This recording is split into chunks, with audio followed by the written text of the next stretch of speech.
모든 영상에 소개하는 내용들은 각자의 판단에 맡깁니다. 리 에이스 채널은 항상 모든 영상에 있어서 유료로 하는 것들은 신중하게 결정하시는 것이라고 말씀드립니다. 아울러 무료로 하는 것들 역시 각자의 판단으로 선택해서 결정하시는 점이라는 것을 강조드립니다. 안녕하세요, 리 에이스입니다. 자, 여러분들 이번 시간은 파이코인 중국 상표권을 승인했다라는 이러한 얘기가 있습니다. 이게 악영이 아닌가, 이제 현재 좀 이런 논란이 확산될 것으로 좀 예상이 되고 있는데, 영상을 한번 끝까지 보시면서 어떤 내용들이 있었나 살펴보는 그러한 시간을 좀 가져보도록 할 테니 영상 한번 끝까지 봐주시면 좋겠습니다. 일단은 시황 분석을 좀 먼저 해봤는데요.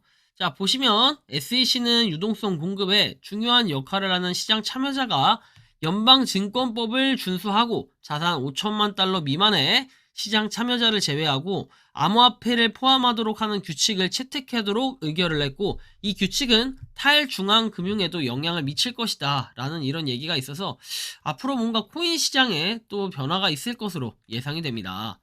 자, 다음 내용을 보면은 블룸버그 분석가 제임스 세이퍼트는 자, 오늘 SEC의 인베스코 갤럭시 이더리움 ETF에 대한 결정 연기는 기대에 100% 부합을 하며 앞으로 몇 달 동안 더 지연된 결정이 계속 발생할 것이라고 말을 했어요.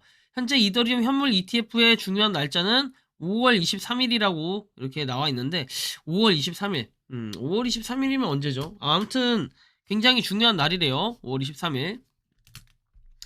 자, 그래서 한번 이런 부분도 생각을 해볼 필요는 있겠다라는 이런 말씀을 드리고요. 자, 다음 내용 보면은 좀 충격적인 사실인데, 여러분들 작년에 암호화폐 투자자가 평균적으로 887달러 수익 실현을 했대요. 887달러면은 얼마일까요? 그죠? 자, 코인 레저는 2022년 암호화폐 투자자 실현 손실이 7,102달러인 점과 비교해서 지난해는 비교적 높은 수익을 기록한 거예요, 이게. 좀 놀랍긴 하죠. 자, 평균 800달러 이상을 올린 것은 업계 탄력성을 보여주는 증거라고 얘기를 했습니다. 이거는 미국, 호주, 캐나다 등 암호화폐 투자자 50만 명을 대상으로 진행을 했다라고 하는데, 자, 887이면은 한 115만원, 평균적으로 한 120만원 정도는 이렇게 수익 실현을 했다라는 이런 얘기예요. 좀 특이하기도 한데 이게 실제 50만 명에 대한 집계다 보니까 그 이상 더 넘어가면은 뭐 평균적으로 줄어들 수도 있고 늘어날 수도 있지만 우리나라를 포함시키면 저는 마이너스일 거라고 생각이 들긴 해요. 왜? 우리나라에서는 분명히 손실을 본 분들도 많지만 사기를 당한 분들이 굉장히 많을 거거든요. 그래서 좀 걱정이 많이 되는데 이건 좀 이따가 살펴볼 내용이 넘어갈게요. 자, 7월부터는 가상자산 부정거래 등 금지해서 위반 시에는 최대 무기징역이라고 이렇게 헤드라인이 나옵니다. 근데 전 이런 건 진작에 했어야 된다고 봐요. 자, 보시면은 이복형 금융감독위원장이 가상시장에서 어떻게 됩니까? 코인 리딩방, 불법 투자자문, 유사 수신 등 각종 위법, 부당행위가 만연하다며 업계를 대상으로 근절할 이럴 노력을 촉구했다라고 해서 CEO 20여 명과 간담회를 두고 모두 발언을 통해 7월에 시행되는 가상자산 이용자 보호법은 이용자 보호를 위해 시급한 최소한의 내용만 담고 있어서 2단계 입법까지 일부 규제 공백이 불가피하다면서 이같이 말을 했다라고 합니다. 자, 시행령과 감독 규정에 따르면은 가상자산에 관한 시세 조종이나 부정거래, 미공개 중요정보 이용 행위 시에는 1년 이상의 징역 그리고 형사처벌을 받거나 부당 이득의 3배에서 5배 이런 벌금이 나올 수 있다고 해요. 부당 이득액이 50억 원 이상인 경우에는 무기징역까지 선고가 될 수 있다라는 이런 내용들이 굉장히 많이 나오는데, 자, 일단 이런 로드맵 같은 경우에는 4월까지 가상자산 사업자에 대해서 자율규제 이행 내규 재개정 이상 거래 감시 조직 구성과 감시 시스템 구축 등을 권고를 했다라고 하죠. 그리고 가상자산 경제적 가치의 80% 이상을 인터넷과 분리해 안전하게 보관해야 된다. 뭐 이런 내용들도 있는데 이게 과연 실현 가능성이 있을까 생각은 좀 드는데 뭐 아무튼 이렇다라는 게 좀 웃기기도 합니다. 그리고 과연 어디까지가 부정거래로 인정을 할지, 그리고 부정거래를 인정하는 사람 도대체 누구일지, 기관이 저런 기관에서 과연 제대로 평가하거나 조사는 할지 전 이런 의문점이 듭니다. 왜? 크립토 시장이 아직 그런 명확한 기준 자체가 없기 때문이죠. 자, 다음 내용 보면은 태국 정부에서는 암호화폐 거래 부가가치세를 폐지한다라고 얘기를 합니다. 암호화폐 거래에 적용되던 7%의 부가가치세가 드디어 없어진다라는, 면세한다라고 이렇게 발표를 했는데 24년 1월 1일자로 발효가 됐습니다. 그래서 태국은 23년 말까지 규제 적격 거래소에서 거래되는 암호화폐에 대해서 VAT를 면세한다고 발표한 바 있는데 면세 기한이 정해져 있었지만 이제는 아예 무기한으로 이렇게 발효가 됐어요. 그래서 뭐 좋긴 한데 뭐 아무튼 간에 이렇다라는 것도 우리가 좀 참고해 볼 수 있을 것 같습니다. 자, 다음 내용 보면 좀 심각하긴 한데요. OKX도 미신고 영업을 했다 해서 FIU 조사를 착수했다라는 이런 내용이 나오죠. 국내 인플루언서 활용한 홍보가 문제가 된 듯 홈페이지에서는 한국어 지원을 안 해 닥사 제보 후에 조사를 거쳐서 FIU에 전달을 했고 당국서 최종 판단을 예정한다 했는데 만약에 이렇게 된다고 했을 때 문제가 된다면 이제 국내 거래소에서 여기 OKX 거래소도 바로 출금이 안 되는 뭐 이런 부분이 될 것 같아요. 어쨌든 좀 참고해 볼 필요는 있다라는 이런 생각이 듭니다.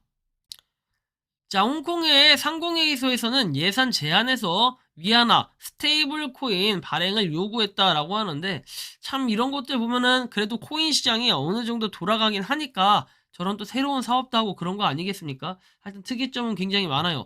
자, 그리고 비트코인 현물 누적 ETF 누적 거래량이 300억 달러를 돌파했다라고 하는데 생각보다 그렇게 화력이 좋진 못한 것 같다. 뭐 꾸준하게 올라는 가고 있는데 이 폭 자체가 막 이렇게 팍팍 이렇게 올라가는 이런 추세는 아닌 것 같아요.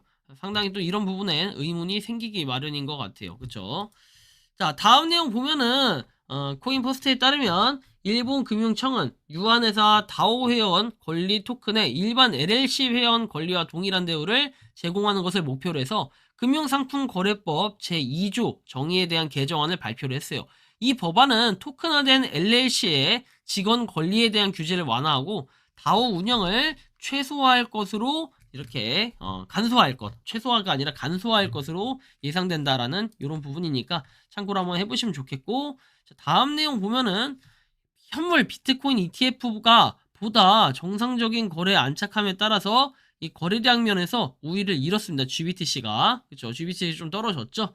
자, 그래서 GBTC가 ETF 일일 거래량의 절반 이상을 차지했지만 현재는 30%를 차지하고 지난주 IBIT에 압도당했다라고 얘기를 합니다. 그쵸? 압도당했네요. 그죠? 참고로 한번 해볼 수가 있을 것 같고. 자, 다음 내용 보면은 이제 이더리움에 대한 내용인데 이더리움 개발자는 자, 폴스카이 테스트넷에 댄컨 이렇게 업그레이드를 발표한다라고 했기 때문에 뭐 이런 부분 우리가 참고해 볼 수 있는데 최근에 보니까 이더리움에 대한 사기가 또 판을 치고 있더라고요. 이더리움 3.0을 뭐 이렇게 한다라고 해서 어쩌고저쩌고 내용들이 나오는데 바이낸스에 상장한다 이런 얘기가 있거든요. 그래서 이거는 이 영상이 끝나고 그 다음 영상에서 바로 등판이 될 거니까 참고를 한번 해보시면 좋을 것 같다라는 말씀을 드립니다. 뭐 어쩌면 여러분들이 큰 돈을 벌 수 있다라고 생각을 할 수도 있겠지만 뭐 그 내용을 본다면은 이런 거였구나라는 이런 걸 좀 느낄 수가 있을 것 같고, 자, 다음 내용 보면은 지난 7일 동안 솔라나로 11 브릿지 볼륨이 335% 증가한 모습을 볼 수 있습니다. 굉장히 좀 많이 올라갔다라는 걸 우리가 좀 확인할 수가 있는데 아무튼 좀 참고해 볼 필요는 있겠고요. 자, 다음 내용 보면은 바이낸스는 외부 상장 파트너하고 기타 파트너에게도 비공개는 당사의 기본 정책 중에 하나입니다. 프로젝트가 이 규칙을 위반하는 경우 바이낸스는 즉시 상장 서비스를 종료하거나 프로젝트 토큰을 상장 취소한다라고 했어요. 외부 상장 파트너가 이 경고를 매우 심각하게 받아들일 것을 요청한다. 자, 바이낸스에 뭐 너도나도 요새는 상장한다 하면서 이제 상장 설레발까지 치면서 미리 사람들한테 그런 기대감을 실어주는 경우도 있긴 한가 봅니다. 근데 이거는 어느 거래소든 맨날 무슨 비밀각서 유지 이런 거 쓴다고 하는데 사실 그게 크게 의미는 없죠. 아무튼 시장 분석 조금 뭐 길었는데 자, 이제 본격적으로 내용을 보면 오늘의 핵심 내용부터 그래서 좀 가져왔습니다. 파이네트워크에 대해서. 지금 보면 이거 상표권에 대한 내용이거든요. 근데 뭐 중국에서 어쩌고저쩌고 하긴 하는데 이거를 또 해석을 안 해볼 수가 없어요. 뭐 검색하는 건 두 번째 치고 해석을 해보면 이렇게 됩니다. 자, 보시면은 국가 지식 재산권 신청, 상표 네트워크 해가지고 뭐 전자이체, 무역 결제 금융, 그리고 뮤추얼 펀드, 펀드 투자, 코인 평가 등에서 나와요. 파이 네트워크 주식회사다. 파이 커뮤니티 주식회사라고 돼 있어요. 지원자 이름이 파이 네트워크 되어 있고요. 자, 보시면은 예비심사 공고일, 등록 공고일에서 2020년이라고 되어 있습니다. 독점권 기간이 20년에서 30년까지라고 돼 있고 중국 지역 승인 등록 상표라고 내용이 나옵니다. 근데 전 좀 의문이 가는 게 파이 네트워크가 일방적인 게 아니라 일괄적으로 등록해서 받을 것 같으면 다 일괄적으로 받는 이러한 방법도 있어요. 돈만 좀 더 주면은 해외에 다 승인해줘 이런 제도가 분명히 있는데 그럼에도 불구하고 저는 이거를 갖다가 뭐 지역별로 한다? 참 이해가 안 가긴 해요. 이거를 정말 코어 팀에서 시켜서 이렇게 한 건지는 알 수 없지만 이런 부분은 좀 이해가 안 가더라고요. 신청일은 10월 12일이라고 돼 있고 아니 일괄적인 신청이 아니라 이렇게 했다라는 게 약간 좀 이해는 안 가요, 여전히. 그죠? 이게 뭔가 도용을 한 거 아닌가 이런 생각이 들 수도 있는데 뭐 코어 팀에서 했을 가능성도 있고 정확하게는 알 수가 없습니다. 자, 그리고 다음 내용 보면은 이렇게 파이네트워크 메인넷닷컴이라고 돼 있는데 아직도 이런 거 속는 분들 없겠죠? 여러분들 파이네트워크 메인넷닷컴이라는 게 또 있네요. 자, 스캠이라고 되어 있고 여러분 당연히 스캠이겠죠. 뭐 비밀 구절 입력하라고 하는 게 밸리데이트 원래 돼 있는데 보면은 이 사이트 왜 이래 이거. 약간 맛간 거 같은데 뭐 지금 사이트 들어가 보니까 이래요. 자, 뭐 원래 파이 눌러볼까요? 비밀 구절 입력하라고 나오죠. 일단 입력하겠습니다. 자, 한번 해봅시다. 자, 이렇게 해서 이렇게 해볼까요? 이렇게 참 난리가 났네. 난리가 났어. 할 말이 없네. 그죠? 할 말이 없습니다. 뭐 사이트는 그럴싸하게 만들어 놨는데 말도 안 되는 거고 파이 화이트 페이퍼 누르면 뭐 또 그럴싸하게 들어가져요. 야, 사이트를 갖다 얼마나 잘 베끼면은 이 짓거리를 해놨을까 이런 생각이 들고 블로그 보면은 23년 8월 2일까지밖에 없어요. 여러분들 이걸 잘 봐야 돼요. 이런 차이가 분명히 있습니다. 해커턴 돼 있고 파이데이 업데이트 뭐 이렇게 돼 있는데 이런 차이를 잘 봐야 돼요. 주의가 필요하겠죠. 원래 사이트는 뭐다? 마인파이닷컴 이것만 기억하세요. 마인파이닷컴 이게 이제 원 사이트예요. 마인파이.com. 여러분들이 이 사이트는 그냥 외워놔야 돼요. 그래야지 나중에 안 낚이고 내가 입력하려는 지갑이 마인파이.com이 맞나. 근데 여기서는 지갑 입력 안 해요. 그냥 파이 브라우저 안에서 월렛 여기서만 비밀 구조를 우리가 써준다라고 생각을 하면은 절대 해킹당할 일 없습니다. 그죠? 꼭 기억을 하시고 자, 보면은 파이 설립자 니콜라스 코칼리스 박사는 오픈 매거진과의 뭐 이렇게 23년 인터뷰에서 이렇게 파이어사이드 포럼의 분산형 접근 방식에 대해 설명을 했다. 자, 그래서 인터뷰를 읽어봐라. 뭐 내용이 나와요. 근데 이게 제 눈을 좀 의심하는 게 뭐냐면은 24년 2월 7일에서 최근에 뭐가 또 나왔나? 이런 생각을 좀 했는데 보니까 최근에 나온 게 아니에요. 이렇게 나옵니다. 파이 네트워크는 소셜미디어 포럼은 부정적인 행동을 억제하고 긍정적인 게시물을 장려한다 해가지고 옛날 기사 가져온 거예요. 이게 2023년 8월인데 이런 거 말고 조금 더 발전적인 거 좀 했으면 좋겠어요. 그죠? 좀 아쉽긴 하네요. 저거는 이번에는 그죠? 자, 더 많은 파일을 얻을 수 있는 7가지 수동적인 방법 24시간마다 한번 탭을 한다. 다른 사람들을 초대해서 채굴을 시작한다. 파이 노드를 실행하고 검증인이 되고 잠금 기능을 사용하고 파이 개발자 애플리케이션을 사용해라. 그리고 상품 및 서비스에 대한 물물 교환 그거 다 했어. 이렇게 얘기를 합니다. 7가지의 뭐 이렇게 방법이 있다고 하니까 요거는 좀 참고를 하시면 좋을 것 같고요. 아무튼 이런 부분 또 살펴볼 수 있겠고 그 다음에 지금 다양하게 뭐 내용들이 있어요. 이거는 이제 2021년 3월부터 해가지고 현재까지 파이에 대한 메인 화면이 바뀐 거를 이렇게 나타내신 분이 있습니다. 이걸 다 캡처해 두신 분이 있는데 파이에 대한 열정과 애정은 이만큼 가지고 있다. 많은 사람들이 파이에 대한 그런 기대는 하고 있다라는 걸 반드시 우리 코어팀과 관계자분들은 기억을 해주시면 좋겠다라는 이런 말씀을 좀 드려요. 한번 보시면 되겠고 자, 이렇게 정말 열심히 캡처를 다 해뒀더라고요. 자, 다음 내용 보면은 뭐 2억 파이 해가지고 계속 기다리렴 농담이고 빨리 해줄게 유유 감사 우리도 힘들어요 이 양반들아 해가지고 진짜 웃기게 이렇게 좀 풍자를 했는데 아무튼 그만큼의 기다림의 시간은 굉장히 길기도 하지만 그 기다린 만큼 좋은 결과가 있기를 바란다라는 좀 이런 말씀을 드리고 싶네요. 자, 그리고 회사 친구 같이 채굴하고 있는데 KYC 신청할 때부터 약간 문제가 있었다. 중간에 꼬여서 지갑이 2개 어찌어찌 해서 2번 지갑으로 KYC 통과해서 일정 수량 지갑으로 받았다. 이번에는 폰을 바꿨는데 이전 지갑으로 뜨는 겁니다. 파이가 0개. 자, 2번 지갑으로 재설정 가능한가?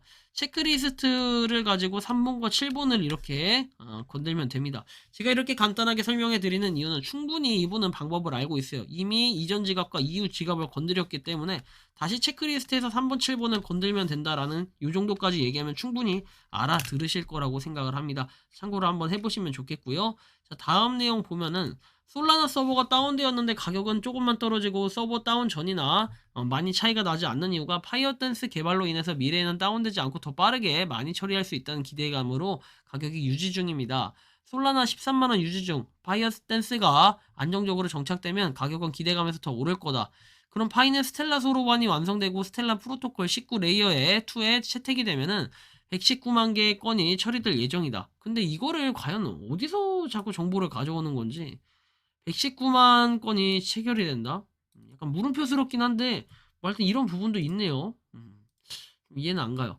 자, 그리고 그러니까 이 119만이라는 게 뭘 처리를 한다는 건지 주어가 좀 빠진 것 같죠, 지금. 주어가 좀 빠졌는데 이게 만약에 KYC 인증을 갖다 해준다라든지 지갑을 갖다가 이렇게 해준다라고 하면은 이건 좀 웃긴 얘기인 거고요. 자, 아무튼 좀 넘어갈게요. 지금 카페 인원 6만 명 중에 대부분은 몇천 개씩 들고 있는 분이 대부분일 거다. 10만 원만 가도 욕심을 내려놓고 주위 분들 도와주세요. KYC도 도와주고 전 꿈을 꿉니다.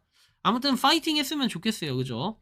한편 이런 분도 있어요. 니콜라스 사기 그만 치고 오픈메인에 출시해라.